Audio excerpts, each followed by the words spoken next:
자, 오늘 본문에서 드디어 다윗이 하나님께 왕으로 택함받고 기름 부음 받는 장면이 나옵니다. 다 아시죠? 제 주일학교 때 다 몇 번을 했을 겁니다. 이 유명한 장면이죠.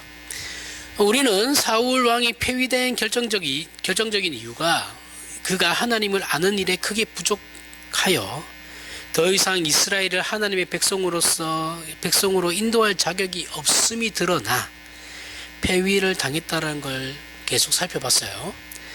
그것은 사울왕 개인에 관한 문제이기보다는 더 크게 하나님이 누구시고 하나님을 믿고 따른다라는 게 무엇을 의미하는지에 관한 성경의 가르침이기도 합니다. 그리고 이제 다윗을 통해서는 정당한 신앙의 행보나 본질이나 그 내용을 가르치실 것입니다. 다르죠. 사울을 통해서 우리에게 말씀하시려고 하는 것과 다윗을 통해서 우리에게 말씀하시려고 하는 것이 달라요. 딱 본이 되는 이 사울은 그쪽으로서 본이 되는 거고 다윗은 또 이쪽으로서 본이 되는 거죠. 하지만 성경이 사울과 다윗을 통해서 더 중요하게 가르치려고 하는 것이 있는데 그건 인간 중에 가장 나은 사람을 뽑아서 하나님의 신실한 신자 노릇을 그러니까 인간 중에서 가장 괜찮다고 하고 겸손하다고 생각하는 사람을 뽑았더라 하더라도 그가 하나님의 신실한 신자 노릇을 할 수 없다는 거예요. 그는 그것이 하나님이 사울을 선택하신 이유고, 다윗은 하나님께서 처음부터 간섭하심으로 다윗을 만들어 가시는 걸 보여주는 겁니다. 달라요. 그러니까 사울은 사람들 안에서는 굉장히 괜찮은 사람이었죠. 그렇죠? 겸손하고 드러내기를 싫어하고, 그죠? 자기 자신을 드러내기 싫어했죠. 그랬음에도 그러한 사람들이 볼 때는 와, 쟤 괜찮다, 저 사람 정말 괜찮은 사람이야 라고 하는데도 하나님의 그 자녀로서는 자녀노릇을 할 수 없는 사람이었다라는 거죠. 그죠? 그런데 다윗은 하나님이 처음부터 다윗을 만들어 가시는 과정을 성경을 통해서 만들어 주는 겁니다. 이게 다윗의 생애를 보면 모든 신자의 생애예요. 이 다윗의 삶이 내 삶이라고 생각하시면 돼요. 그럼 나도 왕이 됩니까? 왕이 되죠. 나중에 하나님 나라가 천국 가면 왕이 됩니다. 우리 다 왕이잖아요. 그죠? 왕 같은 제사장. 왕이 돼요. 다윗의 승리가 결국 우리 운명의 승리예요.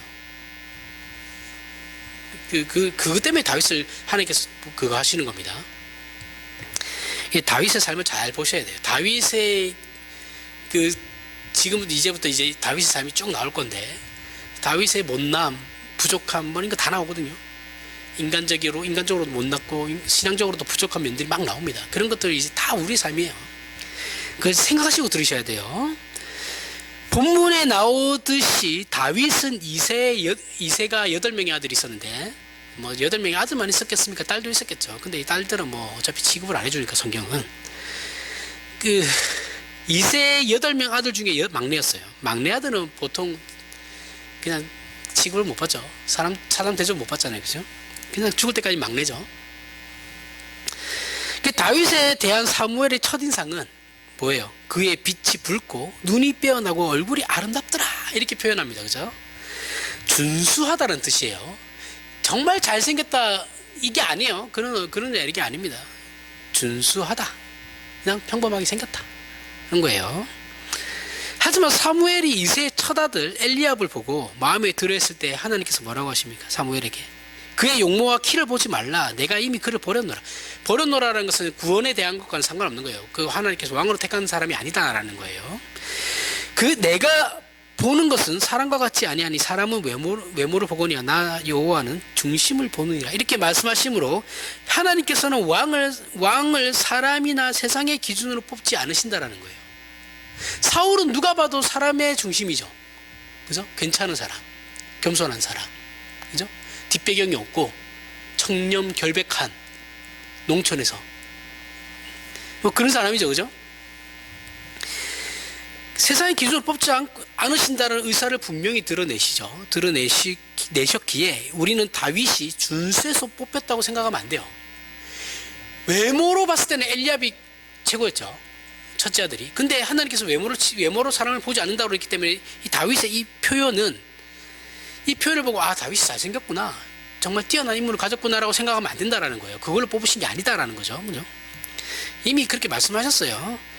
다윗의 인상에 대해서는 우리 오늘 본문 다음 장에 다윗이 골리앗과 싸울 때 다시 한번 등장해요. 그 블레셋 사람이 둘러보다가 골리앗입니다. 다윗을 보고 업신여기니 이는 그가 젊고 붉고 용모가 아름다움이라, 이렇게 표현하고 있죠. 이러니까 골리앗도 다윗이 잘생기면 인정했구나, 이게 아니에요. 그를 잘생겨서 업신여긴 게 아닙니다. 꼬마가 나오니까 업신여긴 거예요.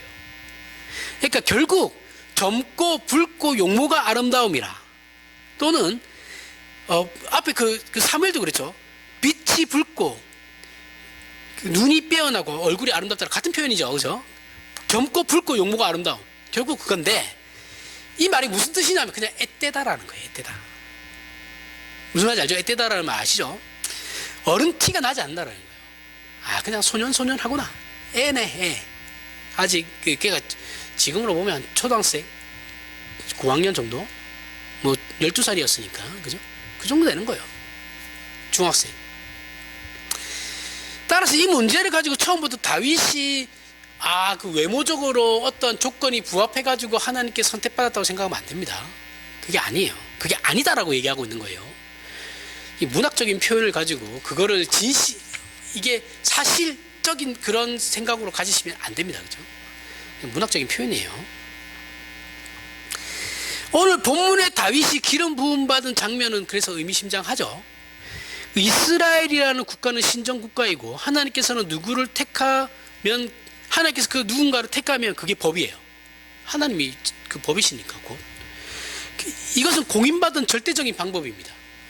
그런데 다윗이 차기 왕으로 선택되고 기름 부음 받은 사실은 사무엘하고 다윗의 가족들만 알아요. 아무도 몰라요. 알면 난리 나죠. 그죠? 사울이 가만히 있겠습니까? 죽이러 왔겠지. 그 집안을 씨를 말렸겠죠. 그러니까 당연히 사무엘하고 다윗의 가족들만 알고 있는 사실입니다. 사울 왕은 하나님께 이미 폐위당한 상태이고, 여전히 폐위당한 상태지만 여전히 그의 권좌는 유지되고 있죠. 그죠? 유지되고 있으면 그가 권좌에서 내려오기까지는 앞으로도 오랜 시간이 걸릴 거예요. 그 시간 내내 다윗은 사울 왕의 통치 아래서 고난을 겪게 되는 겁니다. 사무엘상이 31장까지 있는데 오늘 본문이 16장이에요. 그러면 이제 절반 온 거예요. 그죠? 그러면 사무엘상 이제 뒷부분, 후반부 절반하고 사무엘 하로 넘어가면 5장에 돼서야 다윗이 왕이 돼요. 그러면 그 긴 세월 동안 다윗이 계속해서 고통받는 겁니다. 고난을 겪는 거예요. 다윗은 비로소 그때서야 이제 사무엘 5장까지 가서야, 사무엘 하 5장에 가서야 비로소 왕이 되니까, 이 후에도 그렇지만 아무튼 그때까지 다윗은 말할 수 없는 핍박과 고난을 받게 돼요. 오죽하면 이스라엘의 주적인 블레셋으로 도망갔겠어요. 그렇죠? 망명했겠습니다. 정치적 망명을 하게 되죠. 그렇죠? 그래서 다윗의 생애는 우리 신자에게 있어서는 매우 중요한 본이 됩니다. 모형이 돼요. 그런 하나님께 왕으로 부름을 받았어요. 그죠?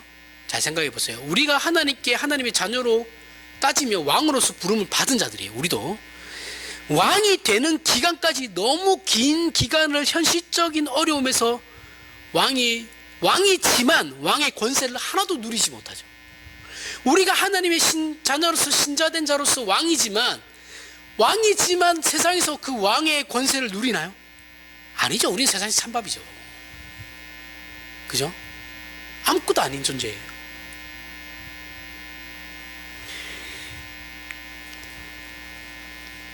그저 하나님이 주신 그 다윗은 그 고난을 받으면서 뭐만 바라봤겠어요? 하나님께서 주신 그 약속만 바라봤겠죠. 그죠? 신자도 마찬가지잖아요.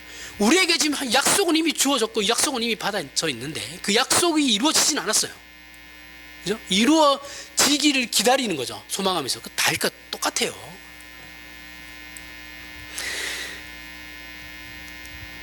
그래, 그 약속만 바라보면서 현실을 극복해 나가는 게 우리고 다윗입니다. 그죠? 그러한 삶을 동일하게 방불한 삶을 사는 거예요. 이게 모든 신자의 인생과 흡사하죠. 우리 모든 신자는 하나님의 자녀가 되었고 그 약속은 갖고 있지만 하나님을 알지 못하는 이 세상이라는 현실 앞에서는 그 권세를 누리지 못하고 어려움을 겪는 것과 매우 흡사합니다. 기독교가 얼마나 지금 대접을 못 받느냐 하면, 내가 이거 매체를 보다가 이거 너무 열이 받았던, 최근에 봤던 매체 중에 열 받았던 것 중에 한 개인데, 그 점 보는 거 있죠. 그 점 보는 그 패널들이 나와가지고 얘기하는데, 점 보는 걸 왜 믿냐, 그 미신이다라고 하는데, 그 반대편 패널이 얘기하는 게 뭐였냐면, 그럼 네가 믿는 기독교도 말이 안 되는 거 아니냐, 있다고 취급을 하는 거예요. 너무 열받, 그분에 너무 열받. 야, 이제 기독교가 미신 취급받는구나. 네? 심각한 거예요. 물론 그 개인의 생각이겠지만, 진짜 이 목사도 방송해야 됩니다. 진짜.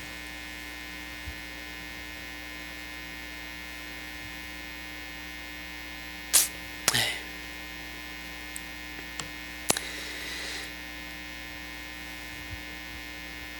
그래서 다윗의 전생에는 사울과 비교해서 참다운 하나님의 종이었다고 간단하게 답을 내릴 수 있는 게 아니에요. 다윗은 사울과 비교하면 하나님의 참다운 종이었지, 다윗이 참다운 종이고 사울은 아니, 이렇게 간단하게 생각하시고 그렇게 얘기하시면 안 된다는 거예요. 그를 부르시고 왕으로 세우신 하나님의 간섭하심을 그의 전생애를 통해서 우리에게 더 많은 것을 가르치고자 하는 내용이 있는 거죠. 시편 105편 17절에서부터 19절에 보면, 그가 한 사람을 앞서 보내셨으며 요셉이 종으로 팔렸도다. 그의 발은 착고를 차고 그의 몸은 쇠사슬에 매였으니 곧 여호와의 말씀이 응할 때까지라. 그의 말씀이 그를 단련하였도다. 요셉의 삶과 다윗의 삶은 매우 유사합니다. 우리는 요셉의 삶을 너무 잘 알아요. 그죠? 앞에서도 많이 했죠. 그리고 그가 꿈도 우리는 무엇인지 알아요. 하나님께서 요셉에게 보여준 그 예지몽 같은 거죠. 그렇죠? 요셉의 꿈이 아니에요. 요셉의 비전이 아니에요. 말 같지도 않은 소리. 하나님께서 그냥 요셉에게 보여준 거예요. 앞으로 이런 일이 일어날 거야. 그걸 보여준 거지. 요셉이 그걸 자기가 생각해가지고 꾼 꿈이 아니에요. 자꾸 이상하게 해석을 해요. 성경을 왜 그따구로 해석을 하는지 모르겠는데. 공부를 좀 제대로 하셔야죠. 아니, 능력이 없으면 하시지를 말든가. 하지만 그 꿈이 정말 그의 야망이거나 소원이었으면 그가 형제들에게 얘기했겠냐고요. 얘기하면 죽는데. 거의 막내급에서 치고 올라오는데 누가 좋아하는 이 당시에 고대 사회에서 누가 좋아해요? 재산을 물려받은 사람은 형들인데. 말했을 리가 없죠. 그럼 음흉한 생각을 가진 사람이 그렇게 지혜가 없겠어요? 순진한 요셉이었다는 거예요. 생각이 없었다라는 거예요. 생각 없이 순진하고 철도 없었다라는 거예요. 말도 안 돼. 지가 생각해도 말이 안 되니까 그냥 웃자고 얘기한 거였어요. 형들하고 아버지한테 얘기했을 때, 내가 개꿈을 꿨어요. 이런 개꿈을 꿨는데 웃기죠?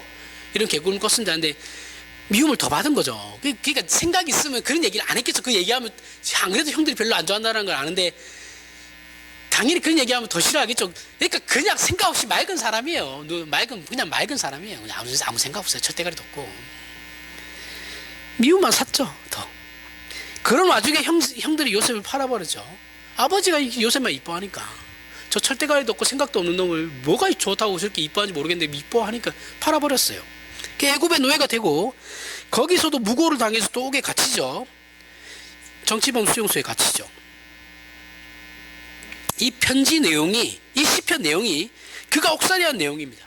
옥살이한 내용인데 그의 발이 착고를 차고 몸은 쇠사슬에 매여 있다고 합니다. 그런데 요셉의 이런 상황이 여호와의 말씀이 응할 때까지라 그의 말씀이 그를 단련하였도다라고 해서 그 생애가 하나님께서 작정하시고 주도하시는 하나님의 계획이었다고 말하고 계신 거예요. 요셉의 그 모든 삶이 하나님의 작정하신 가운데, 예정하신 가운데 있다라는 거예요. 실제로 그 과정을 통해서 요셉이 총리가 되죠. 그죠? 그가 총리가 되었을 때 생각해 보십시오. 요셉이 그래요. 고기에 갇혀가지고 그 꿈을 해석해 줬는데 그 왕이라는 자가 꿈 하나 해석했다고 요셉을 뭘 믿고 총리를 시켜요. 그야 뭐 운 좋아서 할 수도 있는 거고 꿈 해석하는 어떤 능력이 그것만 가지고 있을 수도 있는 거잖아요. 그러면 요셉이 뭘 믿고 총리를 맡겼겠어요? 그것만 가진 게 아니다라는 거죠. 왕이 봤을 때 얘 비범한 놈이구나. 이리저리 잘 아는구나라는 걸 파악했겠죠. 왜요? 그가 노예로 있을 때 보디발의 그 집에 안에 있을 때 모든 살림을 총괄했어요. 그렇죠? 감옥에 있을 때도 요셉이 다 관리했어요. 당연히 살림살이를 잘 이끄는 사람이고 이해타산을 잘 따지는 사람이라는 거 알죠. 쟤 보통이 아니구나라는 걸 알았던 거죠. 그러니까 총리시키지. 아무것도 안 되는 애한테 그냥 총리시키고 너 꿈 해석하는 그래 너 해라. 너 믿음 좋구나. 너 하나님의 사람이니까 그래 네가 해. 이렇게 했겠어요? 아니에요. 요셉이 잘났다라는 걸 그 왕이 알았던 거예요. 바로가. 그래서 총리 자리를 준 겁니다. 그 실력을 갖췄기 때문에 준 거예요. 없으면 안 주죠. 그냥 상금만 주고 보냈겠죠. 자유를 줬겠죠. 시편 105편 20편에서부터 22편 22절에 20절에서부터 22절에 왕의 사람을 보내어 그를 석방하며 뭇백성의 통치자가 그를 자유롭게 하였도다. 그를 그의 집의 주관자로 삼아 그의 모든 소유를 관리하게 하고 그의 뜻대로 모든 신하를 다스리며 그의 지혜로 장로들을 교훈하게 하였도다. 보세요. 요셉이 관리자로서 관리하는 것은 검증이 됐어요. 고객에서나 그 노예로서. 그렇죠? 그런데 모든 신하를 다스리고 장로들, 나라의 장로라고 하면 다 어른들이고 지혜로운 자들이죠. 그렇죠? 저희 똑똑한 사람들 다 모였을 거 아니에요. 그 사람들을 가르쳤다라는 거예요. 그 정도로 지혜가 있었다라는 거죠. 그 실력을 갖췄다라는 거예요. 그래서 총리를 시킨 겁니다. 그의 이런 실력이 전부 어디서부터 나온 겁니까? 그가 겪은 고난 속에서 만들어진 거다라는 거예요. 그냥 만들어졌겠어요? 기도만 열심히 해서 만들어진 게 아니라고요. 요셉이 기도만 열심히 해서 만들어졌겠어요? 답답한 소리들을 하시니까. 이런 요셉의 생애는 지금 우리 신자들의 생애와 굉장히 방불합니다. 우리는 하나님이 우리의 아버지 되시고 우리를 위해 독생성자 예수 그리스도를 주셨다는 그 무엇과도 비교할 수 없는 귀하고 영원한 약속을 소유하고 있어요. 하지만 현실은 세상의 위협과 적대감 속에서 우리는 살아가고 있죠. 지금은 대접도 못 받는 시대에 살아가고 있어요. 그리고 그런 우리의 생애가 헛되지 않은 것은 성경이 요셉을 가리켜 여호와의 말씀이 응할 때까지라 그의 말씀이 그를 단련하였도다 라고 말하는 것과 같이 우리 신자들의 생애도 요셉과 방불한 삶이지만 우리 또한 여호와의 말씀이 응할 때까지라 그의 말씀이 그를 단련하였도다 라는 하나님의 주도적인 간섭과 교훈하심 속에서 성장하게 되고 그 영광의 자리에 실력을 갖춘 자들로 서게 될 것이기 때문에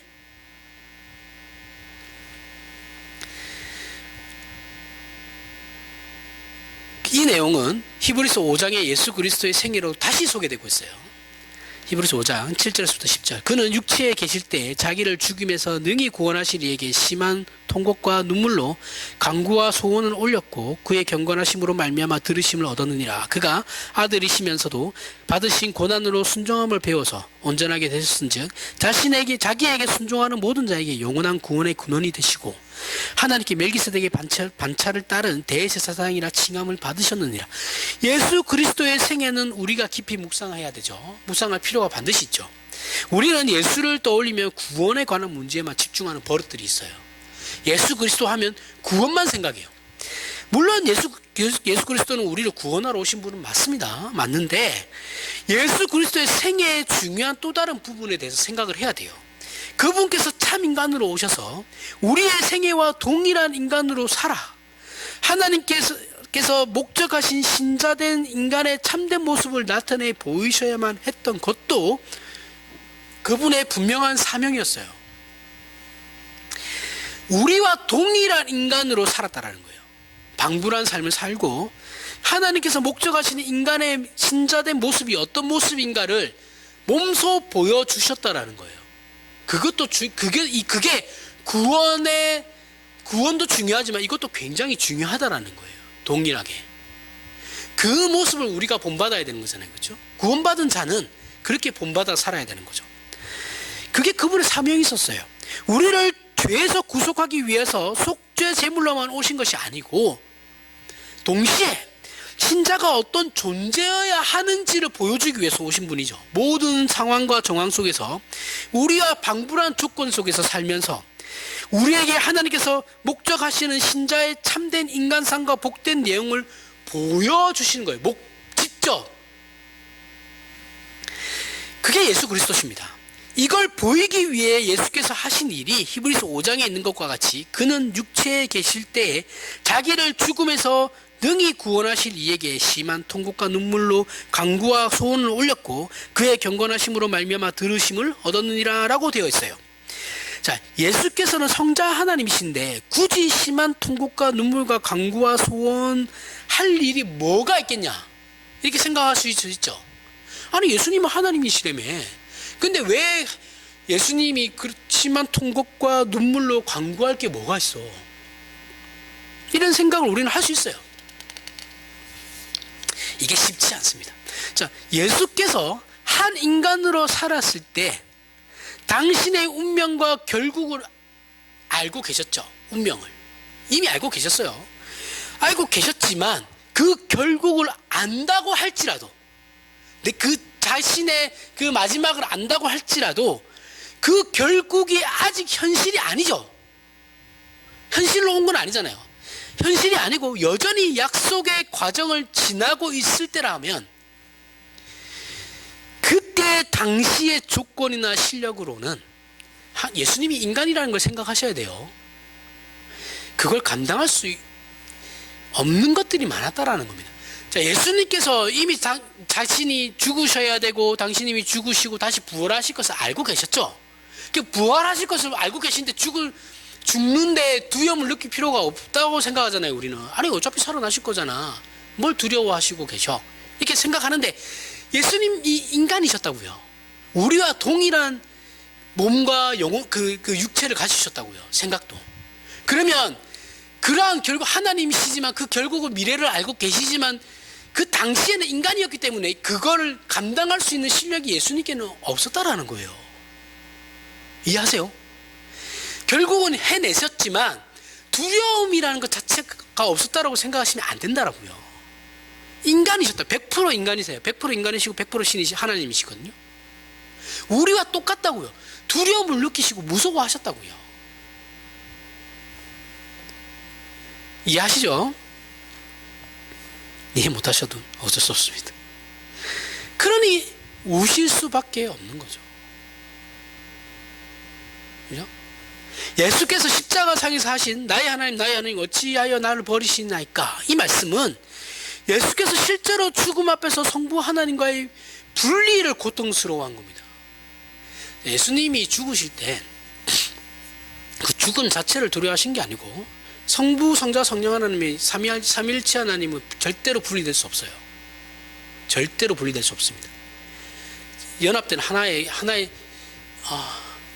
긴밀하게 정말 연합된 하나의 하나님이시거든요.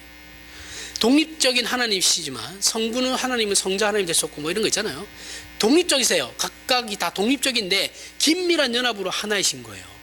분리가 절대 되지 않아요. 근데 예수님께서 고통스러워 하신 이유가 뭐냐면 이 하나님과 분리되어야 한다는 거예요. 삼위일체 하나님이 분리되어야 한다는 거예요. 아니 분리될 수 없다면서요. 분리될 수 없어요.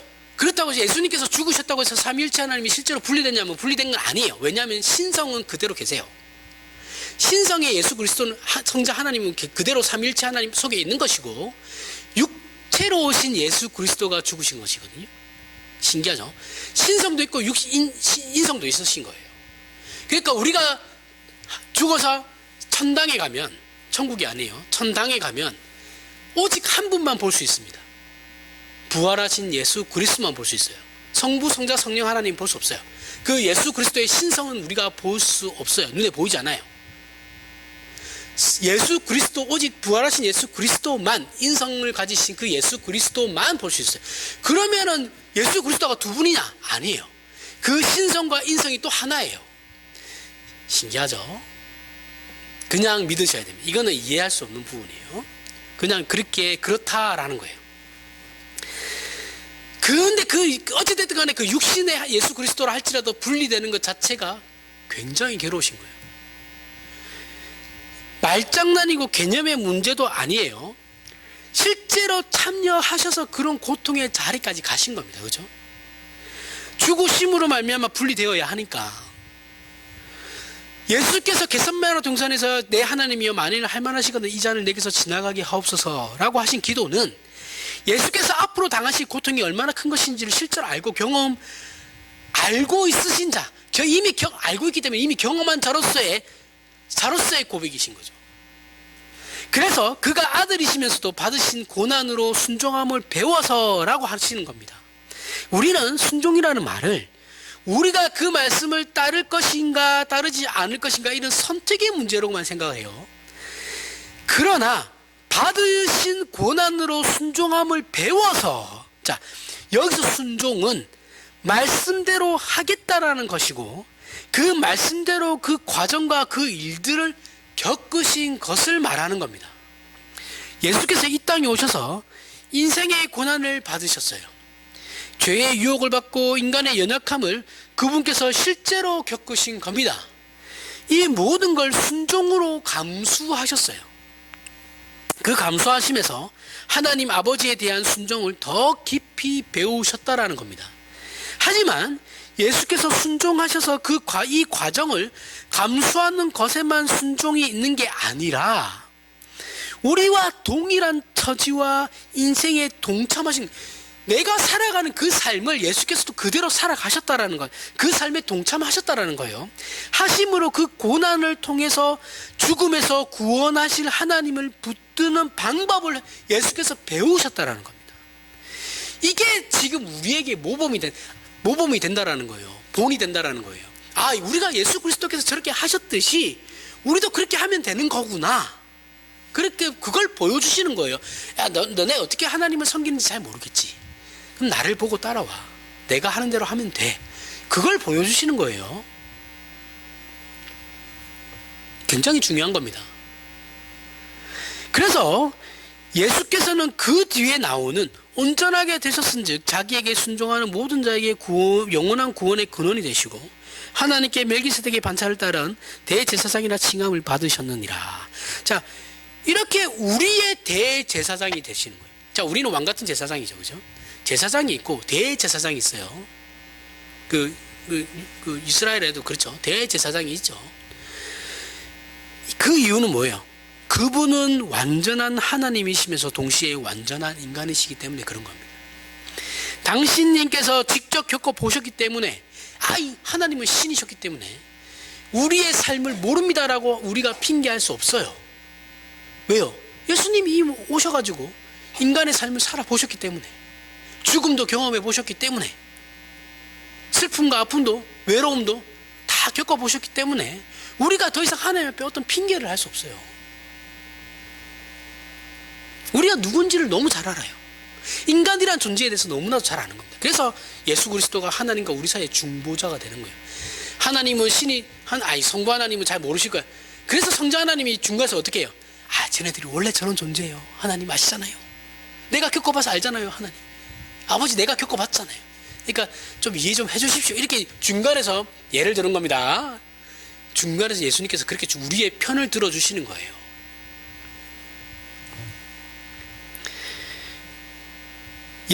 예수님만 중보자예요. 그 어떤 중보자도 없어요. 가톨릭에서는 사제들을 중보자라 그러죠. 그렇죠?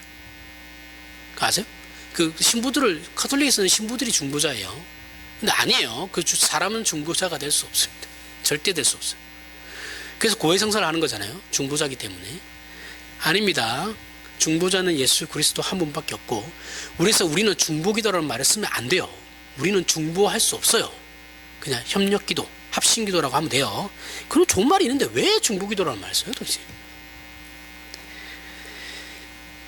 예수께서 이 모든 걸 겪으셨고 승리하셨다는 것은 모든 신자를 대표하는 것입니다. 우리를 대표하시는 거예요. 그리고 그 첫 열매로서, 우리의 대표자로서 첫 열매로서, 아담은 실패했지만 두 번째 아담은 성공하셨죠. 그렇죠? 그 첫 열매로서 모든 신자를 승리로 이끄실 겁니다. 이것이 하나님의 약속이고 예수 그리스도 안에서는 이미 성취된 약속이에요. 약속으로 모든 신자들은 이 약속 안에 들어와 있는 거예요. 그런데 우리가 확인하려는 것은 그 성취와 약속이 지금 우리 신자의 현실은 아니라는 거예요. 그죠? 약속은 이미 받아놓은 상태죠. 다윗처럼 이미 기름 부음은 받았어요. 네가 이제 왕이야 라는 기름 부음은 받았는데, 구원은 받았는데, 약속은 받았는데 현실은 뭐예요? 사울에게 고난받는 삶이라고요. 우리의 현실은 이 모양 요꼴하시죠. 나을 게 없어요. 이게 신자들의 보편적인 삶입니다. 대부분 절대 다수의 신자들이 이렇게 살아요. 거기에 0.01%의 사람이 그런 삶이 아닐 수도 있는데 우리는 그걸 보면 가랭이 찢어지죠. 우리 같은 서민이 재벌 바라보면서 살면 어떻게 돼요? 못난 삶이죠. 그 못난 사람이에요. 그 사람이 못난 거예요. 그건 0.001% 안에 들어가는 사람이잖아요. 절대 다수의 국민들은 다 나처럼 살아요. 다 힘들게 산다고요.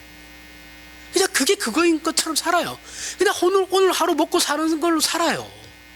근데 우리는 항상 재벌을 바라보고 내가 산다고 맨날 나는 괴롭죠. 그죠? 내 삶은 실패야. 나는 루저야. 그따구 소리 나겠죠. 그거 안 된다. 그게 아니다라는 거예요. 그죠? 절대 다수는 그러한 삶을 살아요.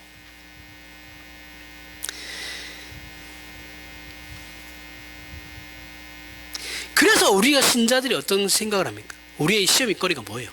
유혹이죠. 유혹과 시험거리에 현실적인 유혹에 넘어가죠. 그죠? 약속은 받아놨는데 그 약속의 성취가 현실이 아닌 현실을 살아야 하는 자의 신앙의 갈등이 생길 수밖에 없죠. 갈등이 없다고 하면 그 사람은 신자가 아닌 거예요. 갈등이 없을 수가 없어요. 아니 나는 평안해. 나는 늘 평안. 거짓말이에요. 그 사람이 신앙을 잘못 알고 있는 거예요. 기독교 신앙은 우리에게 그러한 평안함이 없어요. 그런 평안을 얘기하시는 게 아니에요. 아무 생각이 없기 때문에 평안한 거겠지. 응?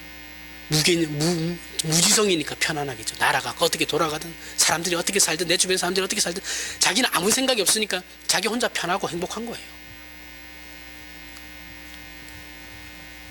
하지만 생각이 조금이라도 있는 신자들은 고민에 갈등에 유혹에 넘어가요. 왜 없겠어요? 그리고 성경은 이것을 통해서만 순종을 배울 수 있다라고 말하고 있는 겁니다. 그 과정을 거쳐야 된다는 거예요. 그 이유는 사람은 고난을 통해서만 가장 소중한 것이 무엇인지를 알고 그때서야 자신의 실력 없음을 제대로 알게 되기 때문입니다.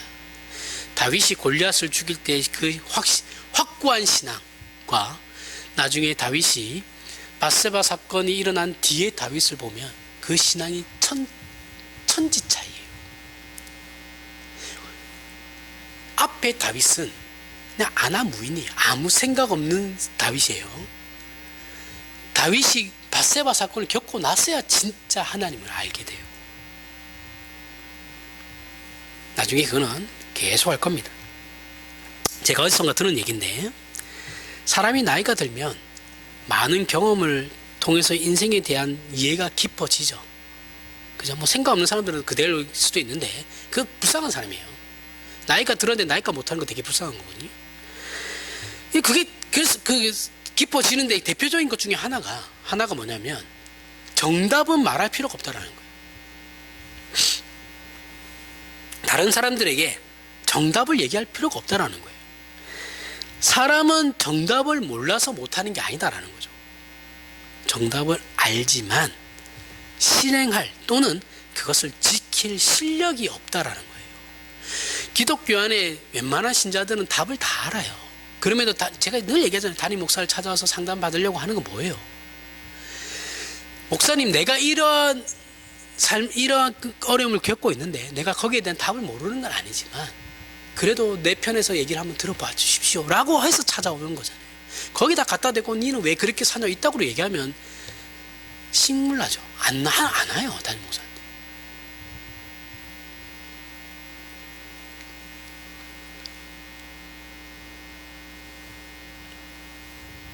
나이가 들면 알게 되는 거예요. 그건 그 사람이 생각이 있는, 저 사람은 생각이 있는 사람이니까 시간이 지나면 알게 될 거야 라는 걸 파악을 해야죠. 그래서 누가 잘못하면 기다려주는 게 최선이다 라고 말하는 겁니다. 지적해봐야 내 성질만 나빠지고 그 말을 듣는 사람은 아무도 없습니다. 정답을 모르는 게 아니니까. 그죠? 제가 최근에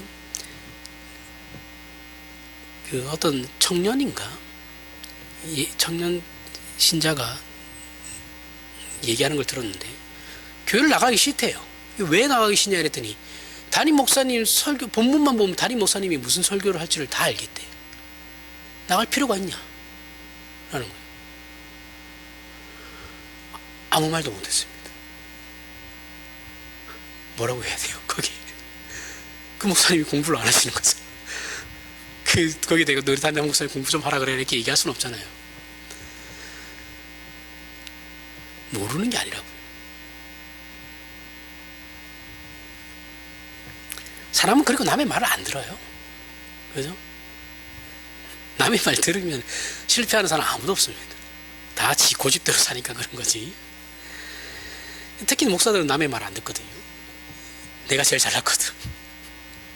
근데 너무 무식해요, 목사님들. 진짜 공부 좀 하셔야 됩니다. 그러면서 어떤 결론에 이거는 저도 포함되는 거예요. 저는 빼고 얘기하는 게 아니에요. 진짜 목사님들 공부 좀 하셔야 돼요. 그러면서 어떤 결론에 이렇게 되느냐 하면 이 세상에서 제일 못 믿을 인간이 다른 사람이 아니에요. 나라는 걸 알게 되죠. 나이 들면 내가 제일 못났더라. 때문에 우리 신자들은 어떻게 돼요? 내가 제일 못났다는 걸 아니까 뭐 어떻게 해야 됩니까? 하나님밖에 없는 거예요. 하나님께 은혜를 구하는 거죠. 하나님 살아보니까 제가 제일 못났었어요. 은혜를 주십시오. 은혜를 더해 주십시오. 이것이 고난과 환난에 하는 역할이에요. 우리에게. 고난과 환난을 겪으면 내가 제일 못났죠. 그죠? 그 역할을 그렇게 하나님께서 우리를 만들어 가신다는 거죠. 이건 세상에서도 마찬가지예요. 세상에 대해서도 마찬가지입니다. 세상에는 내 영혼을 만족시켜줄 진정한 답이 없어요. 없다라는 걸 알게 되죠. 그러니까 신자가 세상에 대해서도 마찬가지다라는 거예요. 세상을 살아가면서 시간이 오랜 세월을 살다 보면 세상에는 답이 없다는 걸 알게 되죠. 사람은 고난을 겪으면 무엇이 제일 소중한 것인지를 알게 됩니다. 그런데 그 소중한 것이 세상에는 없더라라는 거죠. 그걸 알게 된다라는 거죠. 로마서 5장에서는 신자의 보편적인 신앙의 과정이 고난이다라고 말하고 있습니다. 다윗의 고난받은 생애나 예수의 고난이 증거하는 것이나 현실을 살아가는 모든 신자의 고난이 필수적이고 적극적으로 이해해야 하는 것이라고 증거를 제시하고 있는 겁니다. 로마서 5장 1절에서부터 2절에 그러므로 우리가 믿음으로 의롭다 하심을 받았으니 우리 주 예수 그리스도로 말미암아 하나님과 화평을 누리자. 또한 그로 말미암아 우리가 믿음으로 서 있는 이 은혜에 들어감을 얻었으며 하나님의 영광을 바라고 즐거워하느니라. 구원 얻은 신자들에게 하는 말이에요. 우리가 구원을 얻고 하나님과 화평하게 되었지만 하나님의 영광의 자리라는 목적지에 아직 도달하지 않았고 우리에게는 영화라는 게 남아있어요. 우리는 완성된 존재가 완성된 존재이지만 완성된 존재가 아니죠. 그렇죠? 말이 어렵죠. 우리는 아직 극치에 이른 존재가 아니에요. 완성된 존재라고는 하고 극치에 이르진 않았어요. 하나님 나라가 이 땅에 임했지만 완성된 나라로 임했지만 부족하지는 않아요. 임했지만 극치에 이르진 않았죠. 극치에 이르는 걸 언제 이른다고요? 예수 그리스도께서 오실 때, 재림하실 때 극치에 이르고 우리도 마찬가지입니다. 더 나은 존재가 되었지만 분명히 완성된 존재가 되었지만 극치에 이를 영화가 남아있는 겁니다. 그것이 이제 우리 신자들에게 허락될 것이라는 소망과 운명을 바울이 제시하고 있어요. 그럼 거기에는 어떻게 갑니까? 거기에는 어떻게 가야 돼요? 다만 이뿐 아니라 우리가 환난 중에도 즐거워하나니 이는 환난은 인내는 연단은 소망을 이루는 줄 알미로라. 자, 바울은 이 소망을 이루는데 우리가 영화로 가기 위한 그 소망을 이루는데 즉 하나님의 영광의 자리까지 가는데 하나님께서는 우리에게 환난과 인내와 연단을 사용하신다라고 소개하고 있어요. 인내는 목숨을 걸고 참는다라는 뜻입니다. 그 인내의 그 한자는 한자를 보면 제가 그 주보에 적어놨죠. 마음 심자죠, 그죠? 마음 심자의 위에 칼날 인자예요. 그러면 마음 심자가 있고 위에 칼날 인자를 쓰잖아요. 그러면 무슨 뜻이에요? 한자는 상형 문자예요. 고대 문자입니다. 고대 문자. 그래서 요즘 세대에는 안 맞죠. 중국이 자랑할 만한 게 아니에요. 이거 지금 굉장히 옛날 글자이기 때문에 안 좋아요. 현대사회에서 쓰기는. 그 마음 심자에 칼날 인자를 쓰니까 칼도자가 아니라 칼날 인자예요. 그 마음에 칼날을 꽂는다는 뜻이거든요. 그죠? 아프죠? 그죠? 마음에 칼날이 꽂히는 그런 상황인데 그걸 참을 인내할 참는다라는 거예요. 인내라는 말이 한자풀이라면 그렇다는 거예요. 우리 뭐 이 인내 자체가 한자어잖아요, 그죠? 마음에 칼이 꽂히는 걸 참는다라는 거예요. 인내. 그래서 우리가 오해하지 말아야 하는 것이 사실 인내해야지. 어쩌겠어. 쉽게 얘기하면 안 돼요. 너 참아. 인내는 넉넉하지 않습니다. 그죠? 말은 남에게 그렇게 쉽게 얘기하시면 안 된다는 거예요. 그래, 힘들겠다. 기도해 줄게. 이 정도로 하시고, 그것도 참아야지. 이렇게 얘기하시면 안 돼요. 그 참는 사람에게는 넉넉함이 없어요. 마음에 칼날이 꽂혔는데 넉넉함이 어디 있어요? 내가 지금 살아야 되는데, 죽겠는데.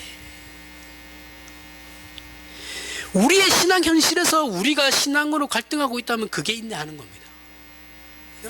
우리의 신자가 세상을 살아가면서 모든 갈등과 모든 아픔과 고난과 다 인내해요. 다 인내하는 거, 인내의 문제로 들어가는 거예요. 만약에 이걸 포기하면, 내가 참을 필요가 없으면 뭐예요? 인상 쓸 필요도 없죠. 갈등할 필요도 없어요. 우리 신자들이 표정 관리를 해야 하는 건 맞아요. 그죠? 항상 좋은 표정을 가지고 있어야 되죠. 이 신자한테 맨날 울상하고 있으면 안 되잖아요. 그러면 덕이 안 되잖아요.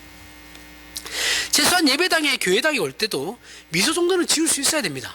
아무리 힘들어도. 그런데 한편으로 생각하면 미소를 지으면서 와야 되는 건 사실인데, 근데 내가 지금 죽을 것 같은데, 내가 지금 어려운 일 당해서 지금 죽을 것 같은데 미소가 지어져요? 안 지어지죠. 그러면 또 목사는 그걸 봐요.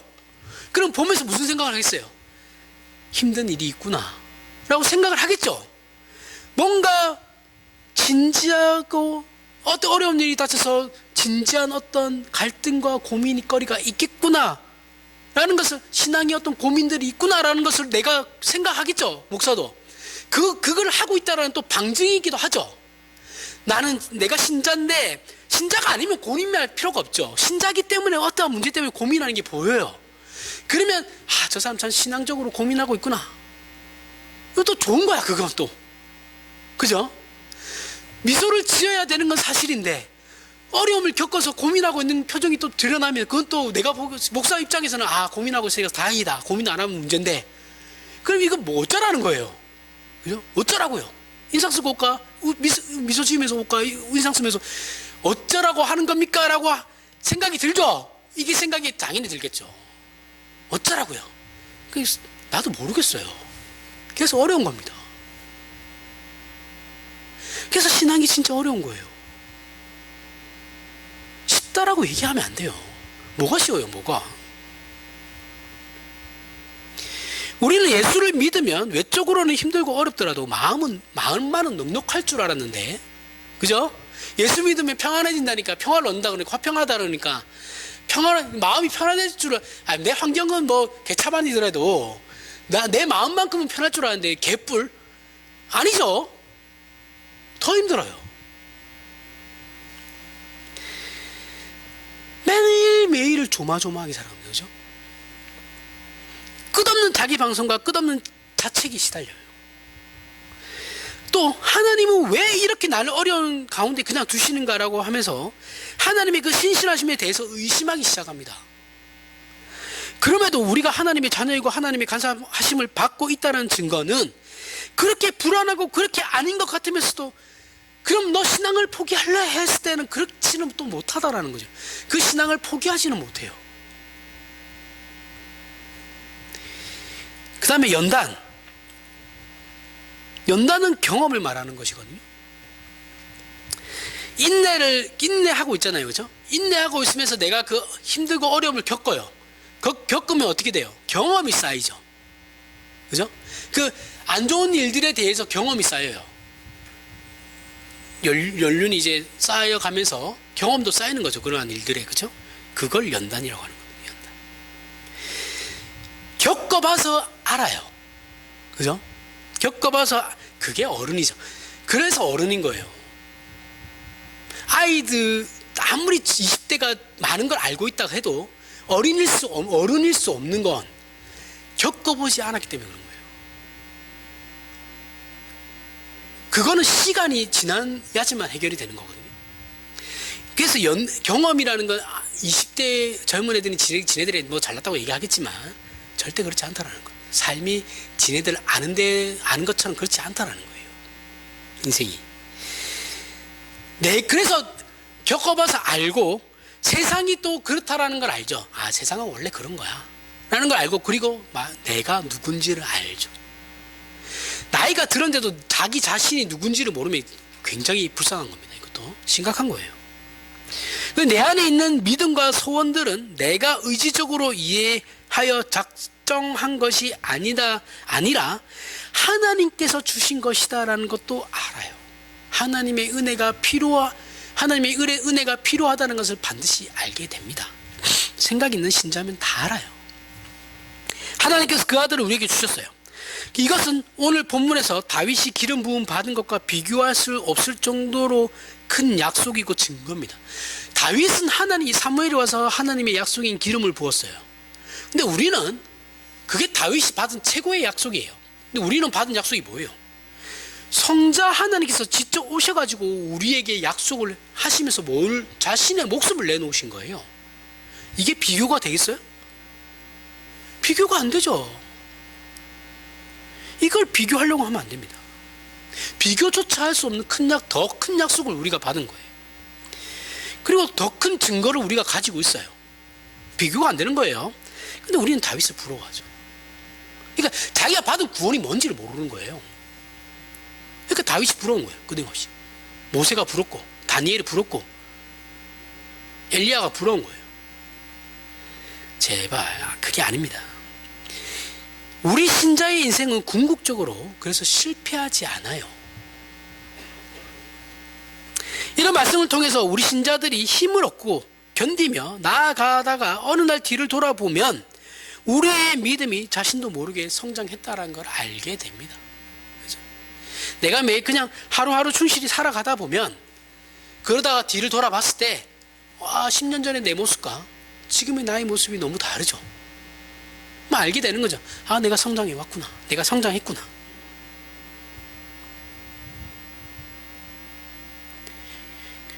그래서 중간중간 우리가 확인하여 보셔야 돼요. 자신의 상태를.